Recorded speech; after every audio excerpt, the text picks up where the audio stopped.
예, 우리 인사하는 시간 갖도록 합니다. 할렐루야 샬롬하고 서로에게 축복하는 시간 같습니다. 할렐루야 샬롬 샬롬 샬롬 샬롬 샬롬 샬롬.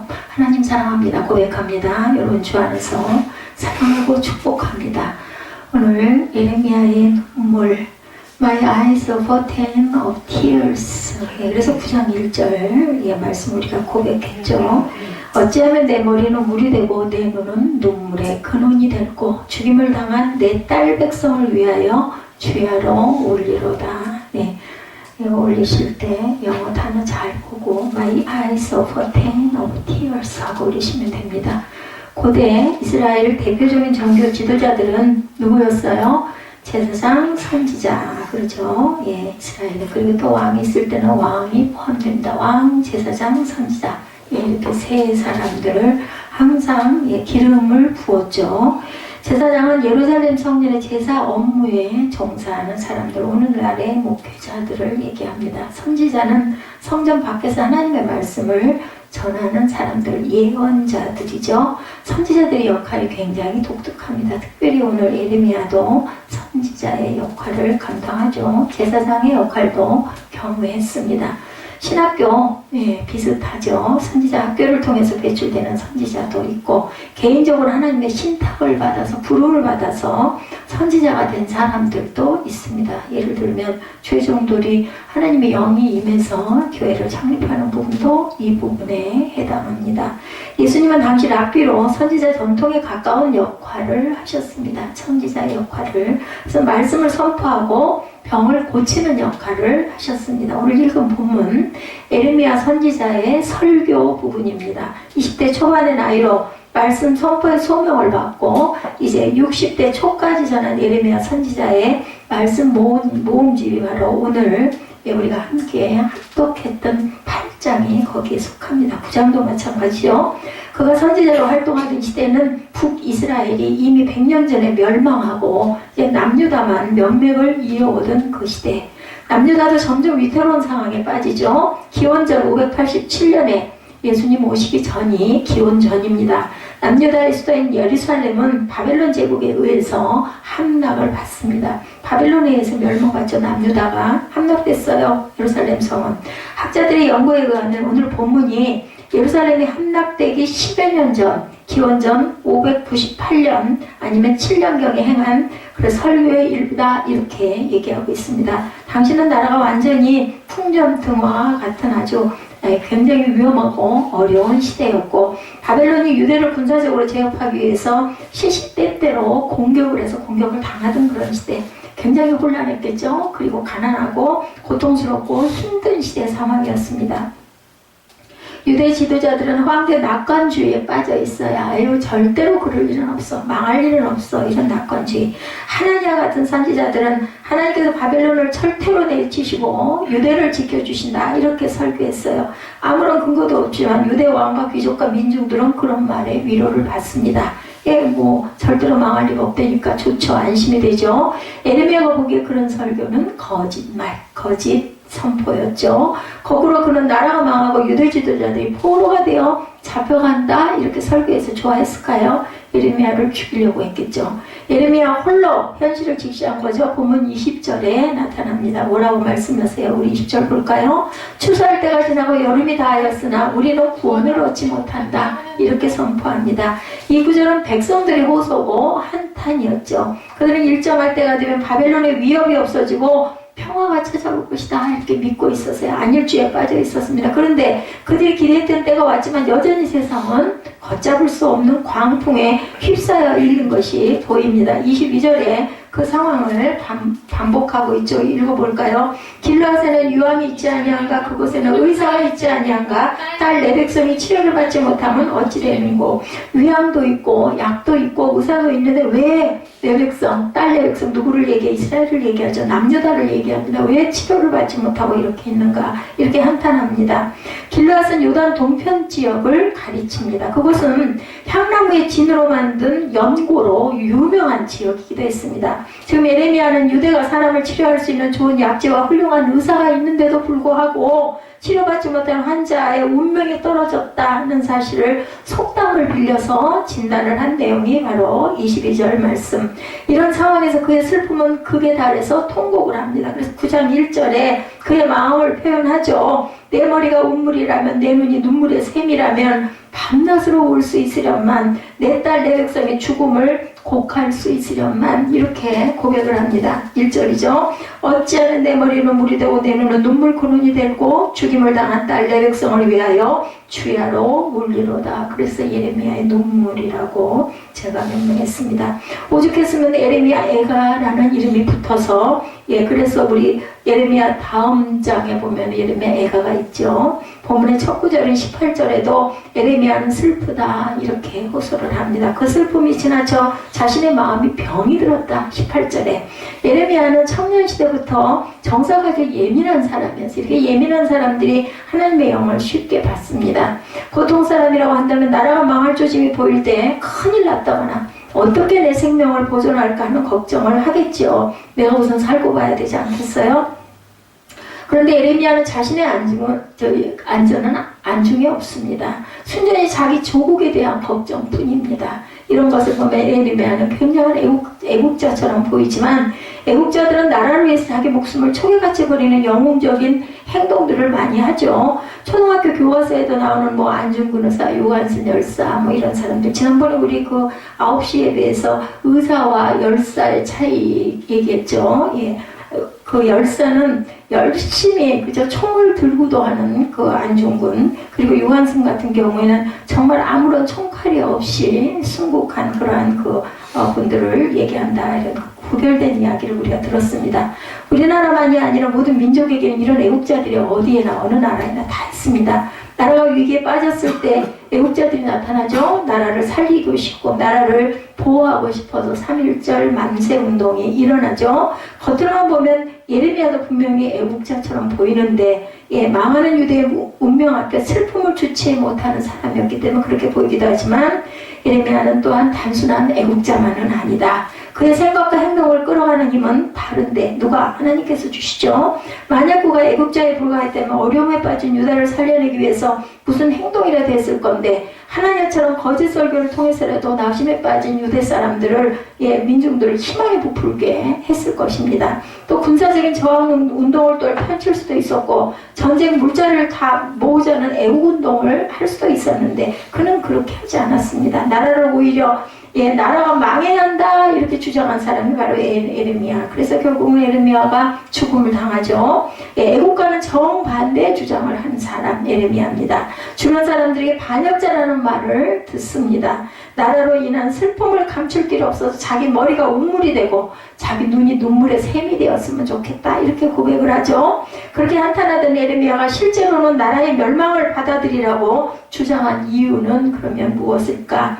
예레미야의 영혼은 하나님에 대한 열정으로 가득 찼던 선지자였다. 그는 유다의 멸망을 단순히 국력이나 정치적인 문제로 보지 않고 하나님을 바르게 섬기지 않은 탓이다 이렇게 부르짖습니다. 하나님을 멀리하는 개인이나 민족은 여러분들 망할 수밖에 없다라는 거 잊지 마시고 귀를 여시기 바랍니다. 근본적인 하나님과의 관계를 바르게 할 때 내가 일어설 수 있다. 그리고 내가 온전하게 하나님의 은혜 안에 하나님의 보호 안에 우리가 살아갈 수 있다는 걸 절대 잊어버리시면 안 됩니다. 제가 이 나이쯤 되니까 그런 섭리가 보여요. 제 지난 날들이 참 잘못 살았구나라는 후회도 되고 이제는 하나님의 뜻을 알게 되더라고요. 그 근본 원인을 내버려둔 채 자기 민족이 살아날 길을 절대로 찾을 수가 없다. 예레미야가 이렇게 외치는 거죠. 그래서 예레미야는 역설적으로 하나님과의 바른 관계를 회복하려면 나라가 망하는 게 옳을 수도 있다. 그래서 결국 망했잖아요. 남유다가 망합니다. 바벨론의 속국이 되죠. 몇 년 동안 여러분들 70년 동안 속국이 됐다가 다시 고레스 왕 때 너희들 나라로 돌아가서 성전을 재건하라. 실제로 이스라엘 역사에 있는 이야기입니다. 이 예레미야는 바벨론에 망해지고 나서 얼마 안 된 시기였기 때문에 그 이후에 70년 이후에 그 나라가 독립이 될 것을 알지 못하는 사람이었는데 예레미야는 그때 이미 그 나라가 망할 것이고 그리고 다시 설 것이다라는 선포를 했던 그러한 선지자이기도 하다라는 것. 어떤 사람에게 악성 종양이 예를 들어 생겼다고 해봅시다. 진통제를 먹는 것으로 종양을 절대로 없앨 수가 없어요. 아픔은 좀, 진통은 그죠? 좀 이렇게 마비가 돼서 안 아픈 느낌이 들겠지만 그게 치료제는 아닙니다. 비록 한순간 고통스럽겠지만 전신 마취를 하고 외과적으로 제거해야만 그죠? 예, 병이 나을 수도 있고 치료를 받을 수도 있지 진통제만 먹어서는 되지 않아요. 에레미야는 유대가 악성 종양에 걸린 환자다 이렇게 봅니다. 이것이 에레미야 전체의 주제예요. 전체. 오늘 본문 19절에도 그는 그 문제를 진단하죠. 이 구절도 공동 번역으로 보면 예수께서 시온에 안 계시는가? 19절 내용을 번역해서 보면 왕노릇 그만하시려고 물러나셨는가? 이렇게 말합니다. 내 딸 내 백성이 신음하는 소리가 전국 방방곡곡에서 들려오는데 어찌하여 아직도 우상을 섬기며 내 속을 썩이니 너희들. 이런 얘기입니다. 어찌해서 남의 나라 허수아비들을 들여다가 섬기며 내 속을 썩이느냐. 하나님께서 이렇게 한탄하시는 거죠. 에레미야는 유대가 나락으로 떨어지고 있는 이유로 우상숭배 때문이다 이렇게 봅니다. 우상숭배는 단순히 타종교의 의식을 따르는 것이라고만 생각하면 여러분들 안 되는 거 아시죠? 사람들이 부적을 집이나 가게에 붙인다거나 무당 또는 점쟁이를 찾아가거나 불상 앞에 절하는 것 등으로 말하는데 우상숭배는 훨씬 근원적이고 숙명적인 문제입니다. 이건 하나의 행위들이에요. 점쟁이 찾아가고 부적 붙이고 뭐 또 빌고 그죠? 이런 건 하나의 행위들. 우리가 피하기 어려운 문제, 고대 유대인들에게 우상숭배는 주로 가나안의 토착 종교였던 바알을 숭배했던 것, 풍요의 신입니다. 부유하게, 농사 잘 되게, 배불리 먹고 살게, 지금으로 말하면 만사 형통하옵소서, 재물의 복을 주옵소서. 이것이 바로 바알에게 절하고 빌었던 내용이라는 겁니다. 예, 뭐 만사 형통하게 해달라는 게 뭐 우상이라는 뜻은 아니고요. 예, 그런 풍요의 신이 바로 바알 신이었다.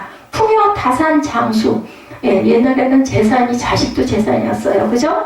예, 부유하게 쌀섬이 그 광이 가득해야 되고 그 다음에는 자식이 아들이 특히 딸이 아닌 아들이 많아서 아들이 7에서 12줄 되면 어이구 그 집 다복하네 이야기가 났습니다. 그리고 장수 뭐 그는 오늘날도 별로 다르지 않지만 오래 살아야 된다. 지금 100세 시대라고 하죠. 근데 여러분들 오래만 사는 것만이 꼭 축복일까요? 여러분들 이런 약속은 옛날이나 지금이나 모두 다 매력적입니다. 아이 그럼 얼마나 좋겠어. 풍요하고 예, 자식도 많고 그리고 장수하면 아주 거기서 더할 나위가 없겠죠?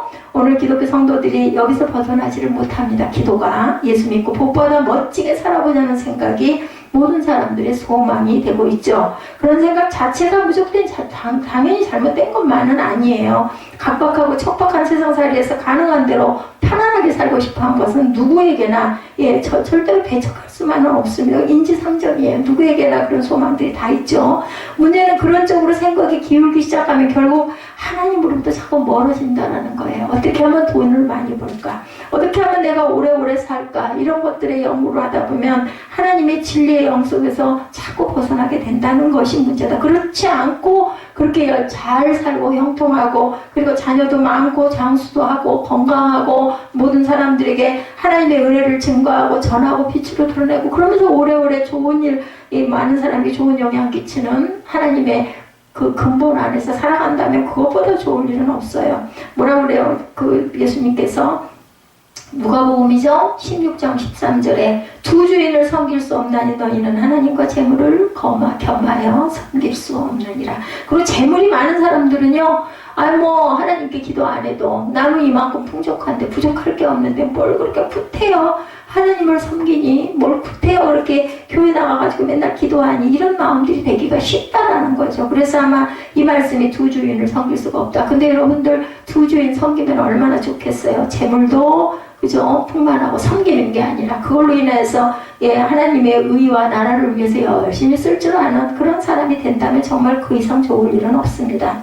에레미야는 그 우상을 허수아비다 이렇게 지적을 합니다. 모양은 그럴듯하지만 허수아비는 어떤 모습이에요? 사무엘. 자, 허수아비는 생명이 있어요? 없어요? 없어요. 그죠? 그냥 논밭에 못 쫓으려고 새 쫓으려고 이렇게 만들어놨을 뿐이지 그 속에 심장도 없고 생각도 없습니다. 그렇기 때문에 헛수합이다. 보기에는 사람의 모습인데 절대로 그것은 움직일 수가 없는 헛수합이. 이런 예레미야의 말을 당시 사람들만이 아니라 현대인들도 인정하지 않습니다. 현실성이 없는 헛소리다. 빈정거릴 것입니다. 그 이유는 두 가지. 하나는 이 시대가 귀신 들린 것처럼 물질주의에 사로잡혔던 것이고, 또 하나는 이 시대가 하나님을 경험하지 못한다. 이 두 가지는 서로 깊이 결탁되어 있습니다. 물질주의에 사로잡혀가지고 하나님을 경험하지 못한다. 그런 사람들이 비일비재하죠. 오히려 가난한 사람들이 하나님께 눈물로 기도를 합니다. 아이고 이 고난에서 해결해 주시옵소서. 갈급하니까 기도하겠죠. 여유 있고 부족할 것이 없으면 그렇게 기도하겠습니까? 오늘 이 시대는 유치원부터 대학까지 그리고 사회생활에 이르기까지 총체적으로 돈을 버는 것에 혈안이 되어 있습니다. 어떤 방법으로든 돈만 벌면 됩니다. 그 방식으로 삶을 경험할 수 있다는 유혹이 그렇게 팽배한 시절. 그렇습니다. 돈이 이렇게 광범위하게 인간의 삶을 지배한 적이 인류 역사에 지금처럼 심할 때가 없다고 합니다. 거대한 만모니즘의 광기를 부리는 세상 속에 그 한가운데 우리들이 살고 있습니다. 이런 세상에서 전쟁이죠. 전쟁. 전쟁터입니다. 삶이. 이런 상태에서 그분만의 고유한 방식으로 세상을 통치하신 하나님에게 관심을 기울일 수가 있겠습니까? 없죠. 예수님의 십자가 부활의 생명의 현실로 경험될 수가 없는 시대에 살고 있다. 복음을 단순히 종교적 덕담으로 그냥 마음을 닦지, 그리고 주일날 가서 그냥 예배 잠깐 드리면 그래도 한 주일이 왠지 모르게 좀 마음이 편할 것 같아. 이런 마음 정도로 교회 나오시는 분들이 많다. 자신은 다른 방식으로 생명을 경험하려고 합니다. 예수 믿는다고 성경 읽는다고 무슨 하나님이 탁 나타나셔가지고 내 어려운 일을 뚫어주겠어? 당연히 이렇게 생각들 하죠. 예레미야는 우상이 왜 허수아비라고 말할까요? 그 말에 여러분들 우상이 허수아비라는 말에 여러분들 혹시 동의하십니까? 동의하십니까? 사면 아멘. 그죠? 우상이 뭘 하지 못해요. 그렇기 때문에 그런 얘기 했다고 그 재밌는 얘기 있죠? 누가 아브라함이 아버지 데라죠. 데라가 뭐 하는 사람이었어요? 우상의 조형물들을 만들어서 파는 그러한 일을 하는 아버지였어요. 아버지가 먼 길을 가면서 아브라함 아들에게 너 여기 잘 지켜 하고 갔는데 뭐 했어요? 아브라함이 그죠? 여러분들 동화 생각나십니까? 망치 들고 다니면서 그거 만들어 놓은 조형물들 다 때려 부셨어요. 그죠? 그리고는 제일 작은 그거 하나만 남겼다든가 그러죠. 그러자 아버지가 오셔가지고 그걸 보고 기가 막히죠. 다 돈인데 그거. 이 녀석아 너 여기 잘 보라고 그러니까 누가 이렇게 때려 부셨니? 이랬더니 아이고 아버지 큰 우상이야. 큰 우상 하나만 남겨놨나 봐요. 큰 우상이 작은 우상들을 다 두들겨 부셔서 죽였어요. 그랬더니 아버지가 뭐라고 그래요? 이놈아 그게 무슨 어떻게 그게 생명도 없는데 그걸 때려서 두들겨 부셔서 죽인단 말이야. 거짓말하지 마 했다고 그러죠. 뭐예요? 허수아비다. 아무것도 할 수 없는 하나의 조형물에 불과하다. 이해할 수 있죠? 이런 대답, 여러분들. 일반적인 역사학자들은 유대의 멸망이 우상숭배에 있다고 말하지 않습니다. 바벨론 제국의 확대 정책과 유대의 잘못된 외교 정책 때문이다. 이렇게 분석하죠, 역사학자들은. 누가 옳을까요? 우리의 경우 70년 가까운 남북 분단의 이유는 무엇일까? 꼭 지금 남유다가 70년 동안 바벨론 포로가 되듯이 남북이 70년에 가깝게 지금 내년인가요? 70년이 딱 차는 애가 그래서 목사님들이 저도 말 당연하지만 그 불의의 하나지만 열심히 기도합니다. 남유다를 바벨론에서 해방시키신 하나님 아버지 이 나라도 이제는 남과 북이 하나가 되게 해주옵소서. 마지막 분단 국가입니다. 뭐가 무너졌어요? 베를린 장벽이 무너졌죠. 그 독일은 왔다 갔다들 합니다. 그런 것처럼 남과 북도 하나 되게 해주옵소서. 우리가 더 열심히 기도하는 건 거기에 소망을 걸어요. 우리도 70년인데 하나님께서 역사하시옵소서. 사람이 못하는 건 누가 한다? 하나님이 한다. 이렇게 인정을 하는 거죠. 학자들은 2차 대전 이후에 미국과 소련의 분단 정책이 원인을 말합니다. 북한의 호전성이라고도 말하죠. 만약 어떤 분이 우상숭배 탓이다라고 말한다면 학자들은 뭐라고 말할까? 말도 안 돼. 무슨 우상숭배 때문이야. 그런 근거 없는 소리 하지도 마라. 성경에나 있겠지. 예레미야의 경우도 당시 사람들이 예레미야의 말을 거들떠보지 않는 이유가 바로 이런 이유예요. 무슨 그런 게 어딨어. 역사적으로 어떠한 원인 분석은 하지만 하나님이 그렇게 하셨다 그러면 아무도 그 말을 믿지 않았다. 우상 숭배 문제는 기본적으로 생명을 어떻게 경험하느냐, 우리의 삶을 어떻게 경험하느냐에 달려 있습니다. 사람들이 우상을 숭배할 수밖에 없는 이유는 물질의 생명의 근원이라고 믿기 때문입니다. 네, 요즘에 100세 시대에 하면서 거기 그 하나의 옆으로 당연지사로 부각하는 게 뭐예요? 돈이 많아야 오래 살겠더라고요. 보니까 일반적으로 봤을 때는 뭐 불치의 병이 걸리거나 돈이 아무리 많아도 못 고치니까 죽을 수밖에 없지만 웬만한 질병은 돈이 많으면 그걸로 인해서 계속 연장해서 갈 수가 있는 그러한 시대에 옵니다. 오랜 경험에서 나온 생각들, 물질, 우상을 숭배할 수밖에 없는 이유는 물질이 생명의 근원이다. 이렇게 될 것 같아요. 보릿고개를 경험한 세대의 사람들은 밥이 얼마나 중요한지를 알아요. 얼마나 밥풀 하나도 흘리지 말라 그러죠. 어른들, 우리 제 윗대 할머니는 더 특히 저도 그렇습니다. 저도 참 그거 못 버리겠더라고요. 밥이 오래돼가지고 별로인 거는 하다못해 끓여서라도 먹는데 요즘 아이들은 안 그러죠. 그 방식으로 얻어지는 생명을 참된 것으로 여기는 사람은 그렇게 살죠. 물질 없이 우리가 생존할 수 없다. 이렇게 생각하는데 물질이 없으면 살 수가 없기도 해요. 근데 물질이 많다고 해서 잘 사는 건 또한 아니라는 거예요. 물질이 있는 사람들은. 그렇게 성실하고 인격적으로 살아가면 되죠. 하나의 선택입니다. 우리는 매일매일 선택을 합니다. 제가 오늘 아침에 잠깐 어떤 분에게 글을 쓰면서 어제 그 힘들었던 그 시간들이 지나갔습니다. 어제는 이제 나의 날이 아닙니다. 제가 그렇게 고백했습니다.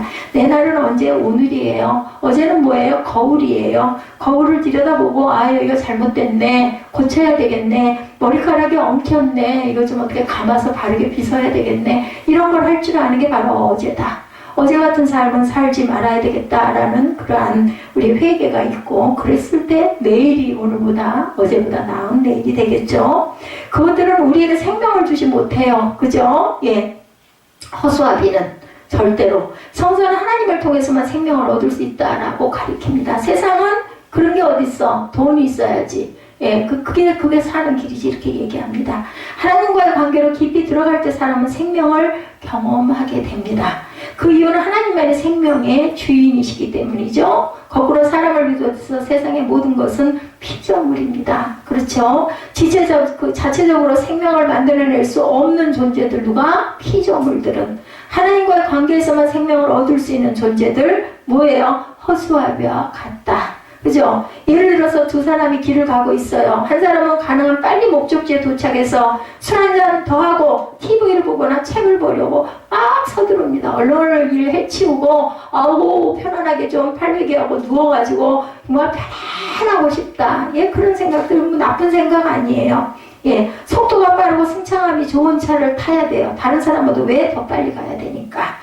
그 사람은 그걸 삶이라고 생각합니다. 그래서 길을 쓰면서 자기 노력으로 뭔가를 이루어보려고 애를 씁니다. 다른 한 사람은 얼마나 빨리 가는지, 무슨 차를 타고 가야 되는지, 남보다 앞서야 할 이유가 무엇인지에 대해서 관심이 없습니다. 자신이 길을 가고 있다는 사실 자체에 영혼을 겁니다. 그래서 길을 가면서 바람을 느끼고 나비나 벌과의 대화도 하고 함께 길을 가는 사람들과 삶을 나눕니다. 삶이 전혀 다른 차원에서 생각하고 두 가지 종류의 사람들이 있다. 목적을 빨리 이루고 나 빨리 누워서 편하게 쉴 거야 하는 사람. 한 사람은 가다가 친구 만나면 친구하고 얘기도 하고 산천 경계도 보면서 가는 과정을 즐기는 사람. 그 은총에서만 생명이 풍요로움을 경험할 수 있다라는 거죠.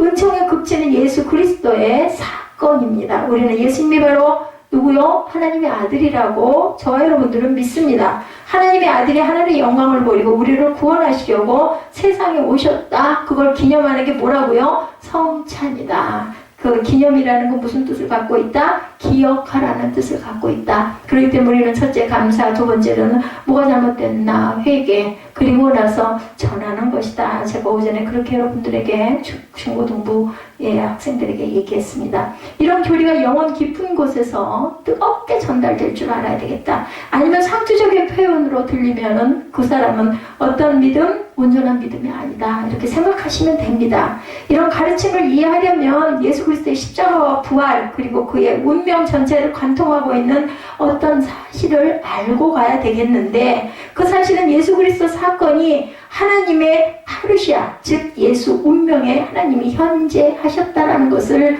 믿을 줄 알아야 온전한 구원이 이루어지고 성찬의 의미를 깨달아 알게 되고, 그리고 너희들이 회개하지 않고 내 떡과 포도주를 먹고 마시는 것은 너희 죄를 먹고 마신다고 그랬어요. 회개할 줄 알고 감사할 줄 아는 마음이 있어야 온전히 내 성찬에 참여하고 내 몸과 피를 뭐 하는 거예요? 합하는 거죠. 그래서 그것을 가끔은 어떻게도 표현한다? 부부의 합한 삶이라고도 표현한다 라고도 얘기를 했습니다.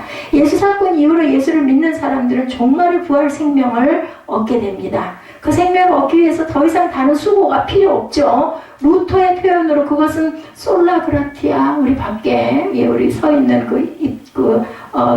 현수막에 써져 있죠. 오직 은총으로만 살아갈 수 있다. 우리가 아무리 옳은 일을, 온전한 일을 한다 하더라도 우리가 그것으로 선행으로 우리는 천국을 갈 수가 없어요. 믿음으로 간다. 근데 믿는 사람들은 어떻게 해야 된다? 예수님을 따라가라고 행할 줄 알아야 돼. 무엇을? 선을. 그죠? 그래서 선한 행동을 하게 되는 거지. 그 선만 가지고 우리가 천국을 갈 수 없습니다. 이 사실에 가슴이 뜨거워지지 않으면 저와 여러분이 기독교 전통에서 비껴나간 사람이다. 아니, 그렇지 않아. 그래서 대개는 어디가 그래요? 좋은 일 많이 하려고 하는 사람들, 저 착한 일하고 살면 되지, 뭘 그런 걸 뭘 믿어, 난 몰라. 선행 많이 했으니까, 특히 어디서 불가에서 그런 얘기를 많이 합니다. 그리고 또 캐톨릭에서도 그래서 행위를 굉장히 주장을 합니다. 오늘 우리는 누란의 운명에 떨어진 유대 민족 앞에서, 누란이라는 건 뭔 줄 알죠? 알집에 알을 품고 있는 누란입니다. 눈물을 흘리며 마음 아파하는 에레미야의 뜨거운 외침을 우리가 본문 말씀에서 우리가 입술로 고백했습니다. 우리는 그이와 같을 정도의 영적 민감성은 없어요. 에레미야 같을 정도로 그런 민감성이 없습니다. 뭐 할 때 민감성이 더 깊어지냐면 여러분들 깊이 기도할 때 하나님께서 깊은 기도하는 사람에게는 주십니다. 마음을, 어떤 게 바르고 어떤 게 잘못됐다. 나는 정말 그게 싫고 이게 좋은데도요. 여러분들 깊이 기도하시면 저도 그랬어요. 그래서 제가 참 내 본성이 굉장히 악하구나 이런 생각을 했습니다.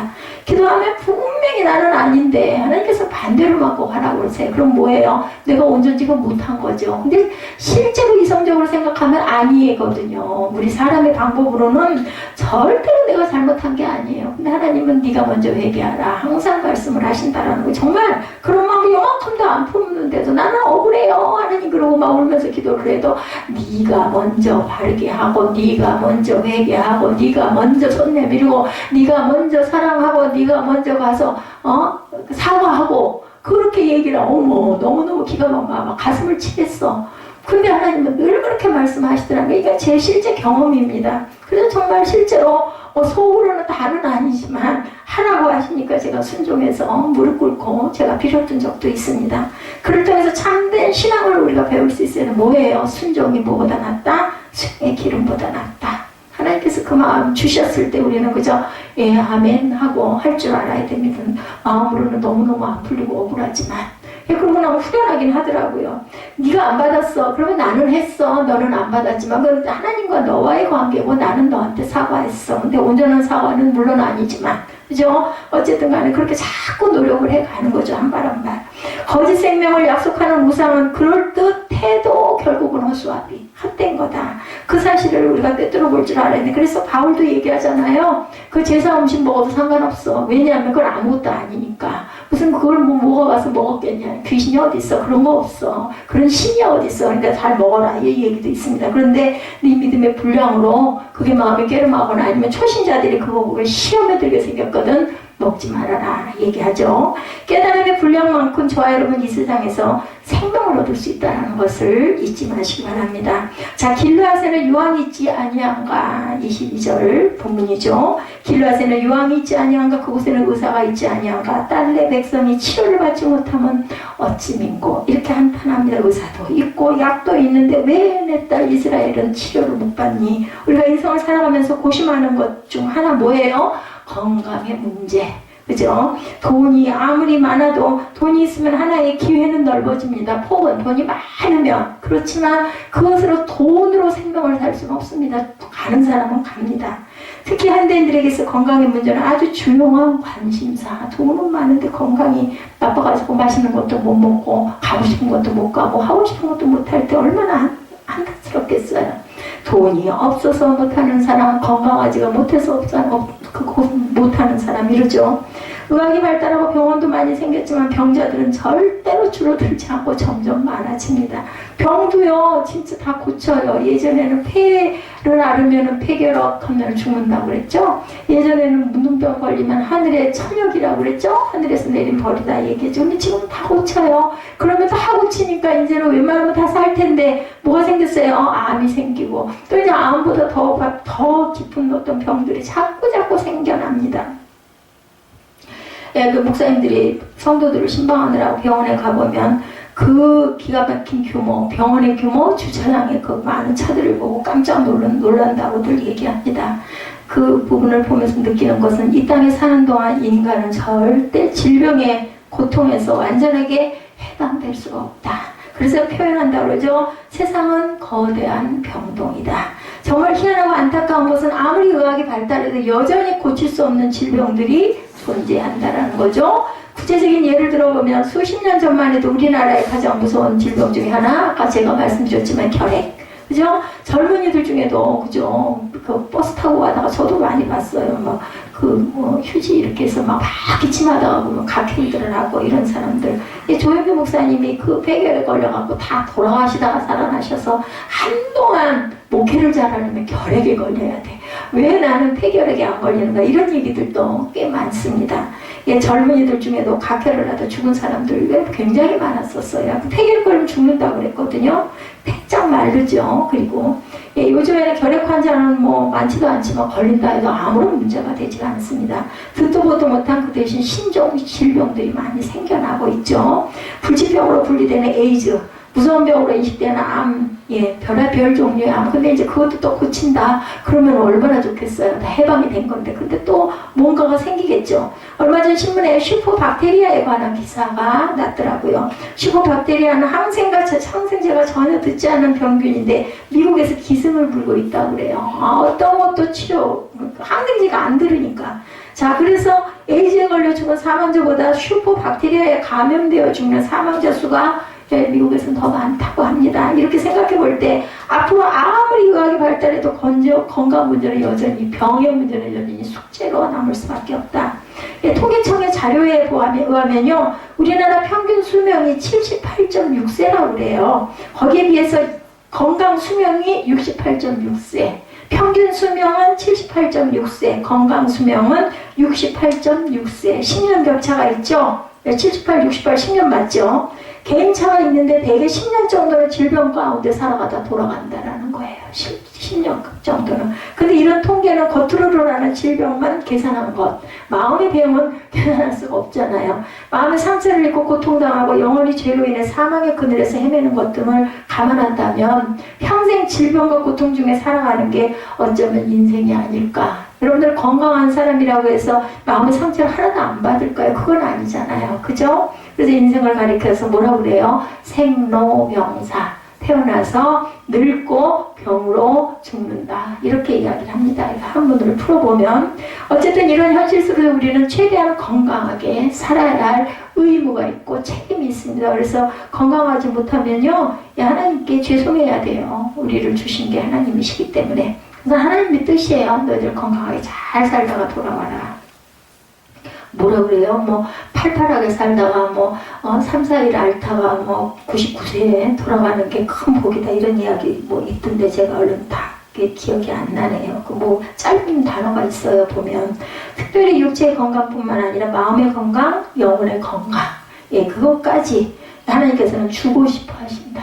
육체, 첫째는 몸이 건강하고, 그리고 마음이 건강하고, 몸이 안 건강하면요, 이렇게 마음이 좀 이렇게 좀 내려앉죠. 그러다 보니까 마음이 어두워집니다. 그러다 보면 영혼까지도 밝아질 수가 없는 그런 상태. 이를 통틀어서 전인 건강, 육체가 건강하고, 마음이 건강하고, 영혼이 건강한 것, 전인 건강이다. 하나님은 전인 건강을 위해서 우리를 질병과 고통에서 항상 치유해 주십니다. 이것은 사람을 통해서도 역사하시고 어떤 그 사건을 통해서도 역사하시죠. 하나님의 치유를 가르쳐서 그래서 뭐라 그래요? 전인 치유다 이렇게 얘기를 합니다. 전인 건강을 주시기를 원하고 그리고 하나님의 치유는 전인 치유다. 오늘 말씀을 통해서 하나님의 전인 치유에 대해서 우리 잠깐 살펴봅니다. 이 말씀을 통해서 치유하신 하나님을 만나시고 전인 건강의 축복도 받으시기를 저와 여러분의 소원이죠. 주님의 이름으로 축복합니다. 유대 백성의 참상이죠. 깊은 상처와 절망 속에 있었어요. 예레미야 이 시대에는. 본문은 예레미야 선지자가 BC 600년 전후에 기록한 말씀. 당시 이스라엘의 남쪽 유다 왕국이 큰 위기였었죠. 신흥 강국 바벨론의 침략으로 많은 고통을 당하고 있을 때 이 많은 백성들이 바벨론의 포로로 끌려가죠. 그리고 계속적인 바벨론의 침공이 있을 것을 예레미야 선지자는 경고합니다. 그때 유대 백성들은 비참한 모습이 기록되어 있는데 그들은 마음에 깊은 상처를 입고 절망 가운데 절규하고 있었죠. 그 모습을 바라보는 눈물의 선지자 예레미야도 같은 마음으로 애통하고 있는 게 오늘 본문이에요. 본문을 읽어보면 선지자가 탄식하며 애통하는 노래 애가의 형식으로 기록되어 있어요. 애가는 뭘까요? 이걸 가사로 해서 노래를 부른 게 바로 예레미야 애가입니다. 18절에 슬프다 나의 근심이 어떻게 위로를 받을 수 있을까 내 마음이 벙뚫었다. 여기다 뭘 붙였을까요? 곡을 붙였겠죠? 그래가지고 노래를 부른 것을 애가라고 이야기를 합니다.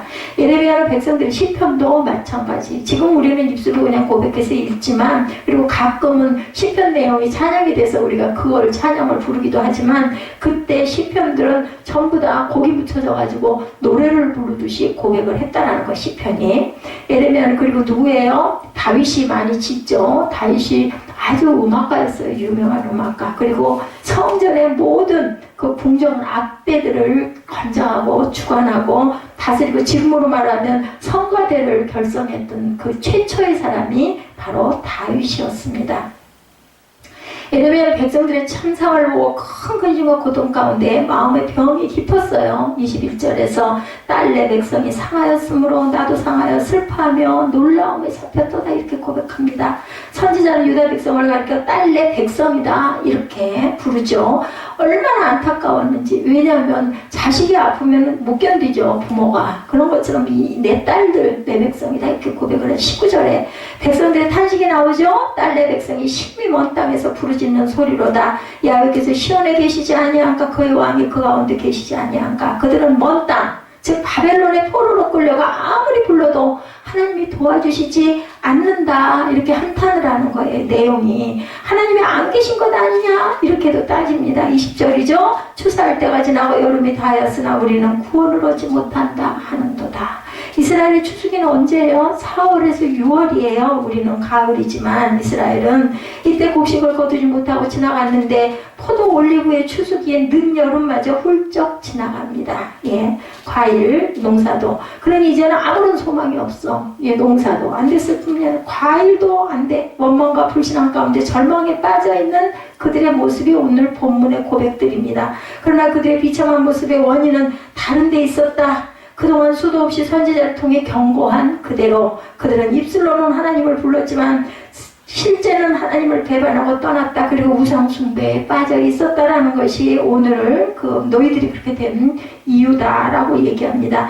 유일한 치유자는 누구신데? 야훼 라파 하나님인데 네가 그걸 몰랐구나. 그러므로 치유가 되려면 회개하고 하나님께 너희들 나아가야 된다. 그리고 뭐 해야 될까요? 예배해야 되겠죠? 그죠? 그들을 상처와 고통으로부터 취하실 분은 오직 하나님의 돈이 아니고 예, 우상에게 절하는 게 아니고 가서 점치는 게 아니고 기도하라는 겁니다. 야훼 라파 하나님께 기도해라. 이 말은 여러분들 출애굽 15장 26절에 나옵니다. 하나님의 칭호 중 하나 뭐예요? 치유자 하나님. 예, 가더 힐러라고 얘기합니다. 라파는 히브리어로 치유하다, 고치다, 온전케 하다 등의 뜻을 가진 단어입니다. 이처럼 야훼 라파만이 유일한 치유자임에도 불구하고 유다 백성들은 하나님을 멀리하고 있었는데 그것이 그들의 비극의 근본 원인이다 이렇게 이야기하죠. 그래서 선지자는 하나님이 주시는 책망의 말씀을 그대로 전하는 게 무슨 19절 이 아랫부분 그들이 어찌하여 그 조각하는 신상과 이방의 헛된 것들로 나를 경노하게 하는가 하시니 그들이 하나님 대신 무상신을 섬겼는데 그것이 하나님의 진노를 샀다. 예, 이 말씀이에요. 그러니까 하나님께서는 그들을 도와주시기 수가 없다. 안 도와주신다. 오히려 그들 자신이 하나님을 배반하고 범죄함을 스스로 고통을 너희들이 자초한 게 아니냐. 그래서 정말 안타깝고 정말 기막히고 정말 한심하다. 예, 그래서 제가 다쳤을 때 제일 먼저 번뜩 떠오르는 게 내가 온전치 못한 게 있을까? 저는 그냥 입에서 나오는 제가 나는 아닌 것 같지만 하나님 보시기 온전치 못한 것이 있을 수도 있겠죠. 그래서 정말 한심하다. 유일하신 하나님 야훼를 제쳐두고 엉뚱한 데 가서 절하고 빌고 해봐야 너희들 모자르되겠니? 이야기입니다. 이제 그들에게 유일한 치유자는 이제 마지막으로 하나님밖에 안 계시다. 가서 절하고 빌고 난리를 쳐도 안 되니까 이제는 치유자 하나님에게 매달려야 되겠죠? 신약성경에 하나님의 아들 예수 그리스도의 치유 사역 나타나죠. 치유자로 나타납니다. 마태복음 4장 23, 4절에 보면 예수님이 지상생애 가운데 하신 사역이 소개되고 있는데 마태복음 4장 23, 4절 볼까요? 예수께서 온 갈릴리에 두루 다니사 그들의 회당에서 가르치시며 천국 복음을 전파하시며 백성 중에 모든 병과 모든 약한 것을 고치시나니 24절 그의 소문이 온 수리아에 퍼진지라 사람들이 모든 앓는 자 곧 각종 병에 걸려 고통당하는 자 귀신 들린 자 간질하는 자 중풍병자들을 데려오니 그들을 고치시더라. 치료를 하십니다. 이렇게 여기 보면 예수님의 별의별 병을 다 고쳐주셨다 이렇게 나타나죠. 그래서 유명해졌어요. 그래서 무리들이 그렇게 따라다니는 거예요. 기적이 자꾸 일어나니까. 예수님 우리 영혼을 죄와 영원한 사망에서 구원해 주실 뿐만 아니라 동시에 육체의 병, 마음의 병, 영혼의 병까지 다 치유해 주시는 분, 전인 치유자 예수 그리스도. 예수께서 이렇게 치유자가 되시는 근거는 십자가 대속이죠. 베드로전서 2장 14절 친히 나무에 달려 그 몸으로 우리 죄를 담당하셨다. 이는 우리로 죄에 대하여 죽고 의에 대하여 살게 하려 하심이라고 베드로전서 2장 24절에 증거합니다. 그가 채찍에 맞음으로 이사야 53장 5절이죠. 너희는 나음을 얻었나니 예수님은 우리의 죄를 대신 담당하고 피 흘려 돌아가셨습니다. 동시에 죄로 인해 인간에게 찾아오는 질병과 인생고를 다 짊어지셨다. 이렇게 증거합니다. 마태복음 8장 17절에도 증거하죠. 이는 선지자 이사야를 통하여 하신 말씀에 우리의 연약한 것을 친히 담당하시고 병을 짊어지셨도다 함을 이루려 하십니다. 이사야 53장 4절의 성취가 바로 이 내용입니다. 그리고 또한 야훼 라파의 초청을 우리는 해야 되겠죠. 본문에서 길르앗에 유황이 있지 아니한가? 유황이 병을 고치는 그런 향료죠. 안타깝게도 유다 백성은 회개하고 치유자 하나님께 돌아와 치유받지 않고 엉뚱하게 원망과 절망 가운데 아직도 그대로 그러고 있느냐, 한탄만 하고 있느냐. 그래서 선지자는 애통하며 호소합니다. 야훼 라파의 초청에 너희들 응해라. 왜 행동하지 않느냐 이 얘기예요. 22절에 길르앗에는 유황이 있지 아니한가? 그곳에는 의사가 있지 아니한가? 딸내 백성이 치료를 받지 못하면 어찌 됨인고? 왜 그럴까? 도대체 뭐 때문이냐? 길르앗은 요단강 동편 고산지대에 위치한 성읍으로 유향의 주산지입니다. 병 고치는 향료죠. 유향은 유향목에서 진액을 짜서 만든 것으로 진통제나 치료제로 그 당시에 많이 사용이 됐다고 합니다. 길르앗의 유향은 아주 유명해서 멀리 애굽이나 두로 등 외국 등지에 수출하기도 할 정도로 아주 유명한 그러한 약의 그러한 그 약초였다. 또 길르앗에는 유황을 잘 사용해서 질병을 치료하는 용한 의사들도 굉장히 많다고 합니다. 이 길르앗이라는 그 동네에 고장에. 그러니까 이스라엘 백성들 중에 중환병으로 병자들은 다 길르앗으로 가요. 고치러. 그런데 안타깝게도 바벨론으로 끌려간 백성들은 길르앗에 갈 수가 없어요. 왜? 포로이기 때문에. 내 고향에 돌아가서 고칠 수가 없다라는 거예요. 길르앗의 유향이나 의사들은 그림의 떡입니다. 갈 수가 없기 때문에 고칠 수가 없죠. 선지자는 그런 사실이 너무 안타깝고 슬픕니다. 상처받고 병들고 고통받는 것 자체보다 딱한 일은 약이 있어도 쓰지 못하고 의사가 있어도 찾지를 못한다. 그리고 이보다 더 한심한 일은 그것을 거부하고 엉뚱한 데 가서 헤매는 거. 그것이 바로 우리가 길을 잃어버리는 중요한 이유입니다. 예제는 잘 들으세요. 엉뚱한 동네 가서 헤매지 말아라. 당시 유다 백성들이 그랬다라는 거예요. 고치려면 어딜 가야 돼요? 예, 용한 의사를 찾아 길러앗을 가야 되는데 딴 데로 가는 거, 딴 데. 아마 여기 가서 헤매는 거죠. 선지자가 지금 길러앗 유형을 언급하지만 사실은 치유자 하나님을 증거하는 거예요. 이게 같은 이야기입니다, 여러분들. 백성들이 길러앗에 가지 못하는 것도 안타깝고 회개하고 야훼 라파에게 돌아오지 않는 것도 너무나 안타깝지만 회개하고 하나님께 돌아가기만 하면 치유받고 구원받고 승리할 수 있는데 왜 가지 않느냐. 그 지점에 꼭 가야 않는 게 아니라 치유자는 길라앗에 있는 의사가 아니라 하나님인데 그 하나님은 어느 곳에서나 네가 외쳐 부르기만 하면 너를 고쳐줄 건데 네 영혼이 고쳐지고 범사가 잘 되고 강건해지는 축복. 강건이 건강이에요. 건강. 강건 거꾸로 하면 뭡니까? 건강입니다. 뭐가 잘 돼야? 영혼이 잘 돼야. 내가 온전한 길을 완전히 잘 찾아야 그래야 범사에 잘 되고 그 지름길이 바로 건강하게 되는 건데 그거는 영과 육이 다 포함된 말씀입니다. 근데 그걸 강구하노라 하는데 그거 안 하고 딴짓하고 있다. 회개하고 하나님께 돌아가기만 하면 승리할 수 있는데 왜 안 하느냐는 거죠. 구약 성경에 보면 여러분들 잘 아시죠? 아사왕 이야기. 그는 한테 하나님을 잘 섬겼는데 나라가 번성하면서 그만 교만에 빠져버립니다. 이게 중요해요. 근데 이건 뭐 너도 나도 누구도 여기서 나는 아니야 할 수가 없어요. 저 같아도 제가 만약에 잘 나가고 막 교회가 막 부흥하고 막 제가 막 치에 막 은사가 막 있어가지고 막 손만 대면 낫고 막 사람이 구름대같이 몰려들어서 성전 문짝이 떨어져 나갈 정도로 사람이 많아지고 막 그러면 제가 어떨 것 같아요? 예, 교만을 그죠? 예, 교만을 신발에다 발에다 신고 다닐 거예요 아마. 그래서 인간들은 그런 마음들이 누구에게는 다 있습니다. 그다음 말년에 아사왕이 병이 들죠. 예, 아사왕이 어떻게 했어요? 역대하 16장 12절에 보면요. 아사가 왕이 된 지 39년에, 예, 오래도 됐어요. 그 발이 병들어 매우 위독하였으나 병이 있을 때 그가 야훼께 구하지 아니하고 의원들에게 구하여 이렇게 죽습니다. 이 아사왕은.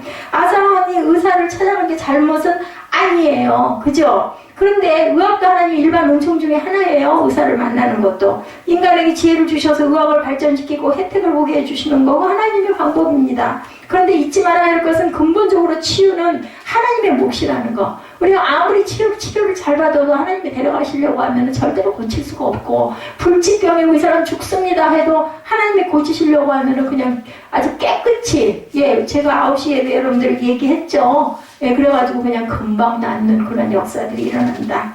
예, 치료라는 말과 치유라는 말은 여러분들 구분해서 알아야 됩니다. 의사가 수술하고 투약을 해서 그 이후에 일은 하나님이 해 주셔야 된다. 치료는 의사, 치유는 하나님. 여러분들 그게 그렇게 다르다는 것. 인체 속에서 그 모든 게 아물고 회복되는 것은 이미 의사의 손을 떠난 거예요. 나머지는 하나님이 치료하시고 치유하신다. 그래서 하나님을 경외하는 의사들은 이렇게 고백합니다. 하나님은 고치시고 우리는 봉사한다.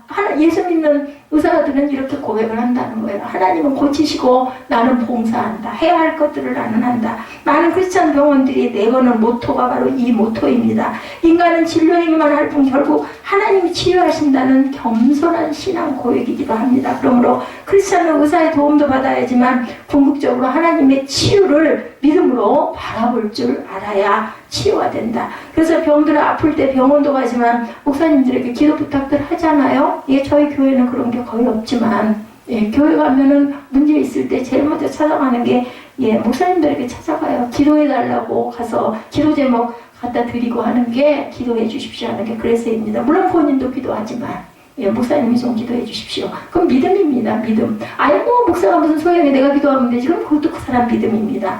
아사왕의 실책이 바로 여기에 있죠. 그는 인간에게만 의지하고 하나님의 은혜를 거부해서 결국은 병이 들어 죽습니다. 모든 인간은 겸손한 마음으로 하나님께 나아갈 필요가 있다. 그리고 그분의 은혜를 또한 구해야 되고 그럴 때 영혼도 육체도 마음도 건강해질 수가 있다. 만일 인간이 이를 거부하면 야훼 라파의 은혜를 은총을 받지 못합니다. 그래서 그런 말 있죠. 치유는 병식으로부터 시작한다. 자신이 병들었다는 것을 인정하는 데부터 치유가 시작됩니다. 아니 나는 건강해. 내가 무슨 병이 들어. 아우 나 뭐 아주 마음도 건강하고 몸도 아주 건강해. 그러면 치유가 일어날 수가 없다는 거죠. 하다못해 내 영혼이 건강치가 못해 이런 고백을 하고 하나님께 온전해지도록 기도하시기 바랍니다.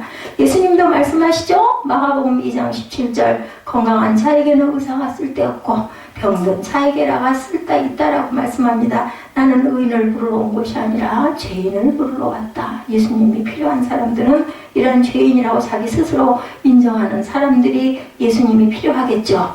예수님 앞에 나 자신이 죄인인 것을 고백하고 은혜를 구할 때 구원의 은총이 임합니다. 병든 것을 고백하고 치유의 은총을 간구할 때 치유의 역사가 일어납니다.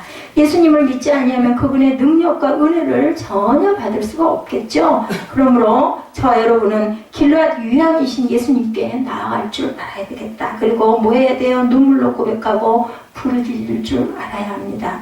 예, 그럴 때 주님께서 우리에게 치유의 은총을 부어주신다는 거죠. 근데 육체의 치유 못지않게 중요한 것은 영적 치유, 마음의 치유. 사실 육체의 치유보다 중요한 것이 마음의 치유고 영혼의 치유입니다. 설사 육체의 병을 고치지 못하고 죽음을 맞이한다 하더라도 그죠? 마음으로 위로받고 그 영혼이 구원받을 수 있다면 저는 그게 더 훨씬 더 훌륭한 영혼의 치유다. 훌륭한 치유다. 둘 중에 너 뭐 가질래? 하나밖에 가질 수가 없다 라고 만약에 물으신다면 저는 영혼의 치유를 받겠습니다 라고 말씀드릴 것 같습니다. 지금 그냥 바로 가더라도 제 영혼을 치유해 주시옵소서. 왜냐하면 육체 치유 받아도 또 병들잖아요. 결국 가는 곳은 한 곳입니다. 어차피 육체의 병은 나아도 다시 걸리기 때문에, 그리고 늙고 마침내 죽게 됩니다. 뭐 조금 10년 더 살면 뭐해요? 그냥 고난스럽게 아파가지고 인상 쓰고 10년 더 살면 뭐해요? 평안하게 하나님께. 근데 내 맘대로 안 되죠. 그게 평안하게 하나님께 가서 그냥 평안하게 그냥 아주 영원히 쉬었으면 좋겠는데 그 가는 것도 내 마음대로는 안 됩니다. 근데 하나님 물어보신다면 너 육체를 치유할래? 영혼을 치유할래? 그 대신 너 육체는 내가 치유해 줄 건데 영혼은 치유 안 해줄 거야 라고 얘기를 하신다면 저는 영혼 치유받고 지금 갈래요. 저는 그렇게 대답할 것 같습니다. 뭔가 영생이 궁극적인 치유다.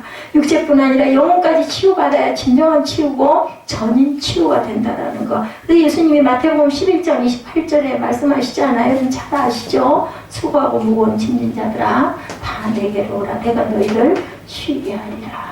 주님 앞에 나아가면 쉬게 됩니다. 이 말씀을 듣고 예수님 앞에 나아가 전인 치유의 은총을 체험하시는 저와 되시기 바랍니다. 그리고 우리 이웃들이 이런 은총을 받도록 그들을 위해서 기도하고 권면 또한 할 줄 알아야 되겠죠? 나만 살려고 할 게 아니라 주변 이웃들에게 이 달콤한 묘약, 돈 안 들고도 될 수 있는 마음만 바꾸면 되는 거 얼마든지 자꾸 전해야 되겠죠? 그래서 저와 여러분이 살아있다라는 거. 하나님은 우리의 기도를 사용하시죠. 근데 더 중요한 것은 치유의 복음을 전하는 것이다. 아까 뭐라고 그랬어요? 감사하고 회개하고 전해라. 그것이 바로 성찬의 가장 깊은 엑기스, 그죠? 예, 그 중점이다. 그럴 때 그들도 직접 야훼 라파에게 기도하고 치유받을 수 있다는 거 오늘 에레미야처럼 외쳐야 되겠죠? 길르앗에는 유황이 있지 아니한가? 누구라고요? 예수 그리스도. 그리스도께 나아갔을 때 온전한 치유가 내게 임한다. 그래서 9장 1절입니다. 우리 합독하고 결단하시기 바랍니다. 9장 1절 말씀 합독합니다. 어찌하면 내 머리는 물이 되고 내 눈은 눈물그만이 되고 죽임을 당한 딸 내 백성을 위하여 주야로 울리로다. 우리 영어로 한번 해볼까요? Oh that my head were a spring of water and my eyes a fountain of tears. 그죠? 아무쪼록 길르앗 유황보다 더 귀하신 치유가 예수님을 통해서 저와 여러분에게 임하시기를 주님의 이름으로 축복합니다.